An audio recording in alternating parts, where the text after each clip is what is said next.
A very big hello to all my dear students. So, how are you all? Welcome to the T2O series in your favorite channel, You and I with Dr. Ruth Rai. So, today आज हम लोग एक और clinical विनियड discuss करेंगे। देखते हैं हम कैसे डायग्नोसिस की तरफ बढ़ना है, कैसे सोच। चलिए, लेट्स स्टार्ट रीडिंग। एक साथ पढ़ते हैं। A 57-year-old male presented with complaints of blurring of near vision. तो उसको कंप्लेन है मेरे मरीज को जो ओपीडी में आता है कि उसको नियर विजन धुंधला दिखाई दे रहा है पढ़ने में या नजदीक देख। He has headache, fatigue and progressive weakness in his legs. ये एक सिग्निफिकेंट हिस्ट्री हो गई। On eye examination best corrected visual, BCVA क्या होता है? Best corrected visual acuity. Best corrected का मतलब चश्मे के करेक्शन के बाद, सब कुछ रिफ्रैक्शन के बाद कितना मरीज पढ़ पा रहा है, वो हो गया आपका बेस्ट करेक्टेड विजुअल एकुटी। ये हो गई 6/9 इन बोथ आईज। ठीक है। अब pupils are equal and reactive with no afferent defects. मतलब अगर प्यूपिल रिएक्टिव है, no afferent defects, optic nerve की तरफ तो चीज नहीं जाती है, नजर आ रही है ना। Slit lamp examination reveal bilateral nuclear sclerosis. दोनों में कैटरैक्ट है, न्यूक्लियर में भी, इसीलिए इसकी विजन 6/9 है। लेकिन फिर इतनी परेशानी क्यों है, ब्लरिंग ऑफ विजन क्यों है और वीकनेस है? ऑक्यूलर मोटिलिटी चेक करना जरूरी है। जब ऑक्यूलर मोटिलिटी टेस्टिंग की गई, it reveal adduction lag in right eye. कम हो रहा है एडक्शन राइट साइड में। ठीक है, with associated abduction nystagmus in the left eye. एक साइड में एडक्शन कम हो रहा है, दूसरे में अबडक्टिंग आई में निस्टैग्मस हो रहा है। आपको सबको पता है हम किस चीज़ की बात कर रहे हैं, पहले भी पढ़ा चुकी हूँ, इंटरन्यूक्लियर ऑप्थेल्मोप्लेजिया ना। और कन्वर्जेंस इसमें नॉर्मल होता है, तो convergence is normal. Visual field testing में कुछ आपको सिग्निफिकेंट नहीं मिल रहा है, नो सेंटर्स फोटोमा। तो क्या डायग्नोसिस होगी? अब अपने आप को रिलेट कर लो। ये फाइंडिंग ही पूरी टिपिकल किस चीज़ की है? MLF लेजन की।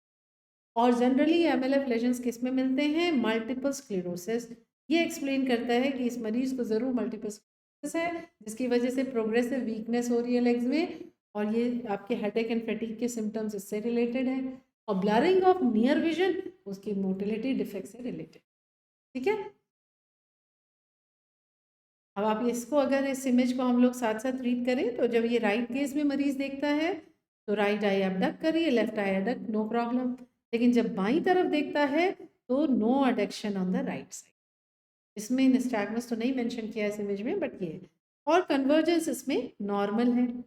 ठीक है। तो ये क्या हो गया, किस साइड का लेजन? Right MLF lesion. ठीक है। So we are talking about internuclear ophthalmoplegia, right MLF lesion. हम लोग ने इसको बहुत डिटेल में पढ़ा हुआ है, हॉरिजॉन्टल गेज सेंटर क्या होता है, कैसे वर्क करता है। और इसके अलावा हमने ये भी पढ़ा था इंटरन्यूक्लियर ऑप्थेल्मोप्लेजिया क्या है, 1.5 सिंड्रोम क्या होता है, हॉरिजॉन्टल गेज पैल्सी क्या होती है। तो आपको प्रीवियस सेशन एक बार और देख सुनना होगा। ठीक है। इसके अलावा हम लोग एक दो चीज़ें और ऐड कर सकते हैं। अच्छा, ये वाला भी इमेज, ये क्लिनिकल स्लाइड हमने पढ़ी हुई है। ये आपके बेसलाइन पे प्राइमरी गेज में आई स्ट्रेट है, ये नॉर्मल लग रहा है, लेकिन यहाँ पे एडक्शन नहीं है। तो अगेन ये भी यही डिपिक्ट करता है राइट MLF लेजन। तो INO की ये स्लाइड। जब आपने ये सारी चीज़ें पढ़ ली, अब ये भी हम डिस्कस कर चुके हैं तो हम इसके डिटेल में नहीं जा रहे, लेकिन आपको एक दो चीज़ें और बता दें। ये हम पढ़ चुके हैं ना, anatomy of horizontal gauge centre. यहाँ पे याद रखिए INO तो आपको पता है। अब व्हाट इज बीनो? ये हो गया बाईलैटरल INO। बाईलैटरल INO में क्या होता है? जब मरीज दाहिने देख रहा है तो ये वाला एडक्शन डिफेक्टिव है और ये आई में निस्टैग्मस है। जब वो बाएं देख रहा है तो अब लेफ्ट की तरफ देखता है तो राइट एडक्शन ये डिफेक्टिव हो गया और एबडक्टिंग आई में निस्टैग्मस। तो ये हो गया आपका बाईलैटरल INO, बाईलैटरल इंटरन्यूक्लियर। और वेबिनो क्या होता है ये बताइए? वेबिनो होता है, बीनो तो पता ही है, बाइलैटरल। वेबिनो में क्या है? प्राइमरी पोजीशन में आंख स्ट्रेट नहीं है, एक्सो है, डाइवर्जेंट है। तो ये इसको बुलाएंगे वॉल्ड आई। वॉल्ड आई क्यों बोलते हैं? क्योंकि आपके प्राइमरी पोजीशन में, दोनों प्राइमरी गेज में बोथ आईज एक्सोट्रोपिया है, बोथ आई एक्सोट्रोपिया, यानी कि डाइवर्जेंट पोजीशन। ठीक है। तो ये कुछ एडिशनल पॉइंट्स इसमें आप लोग को मैंने बताया, इसको ध्यान रखें। ठीक है। तो thank you so much. Hope कि आपको ये सेशन अच्छा लगा।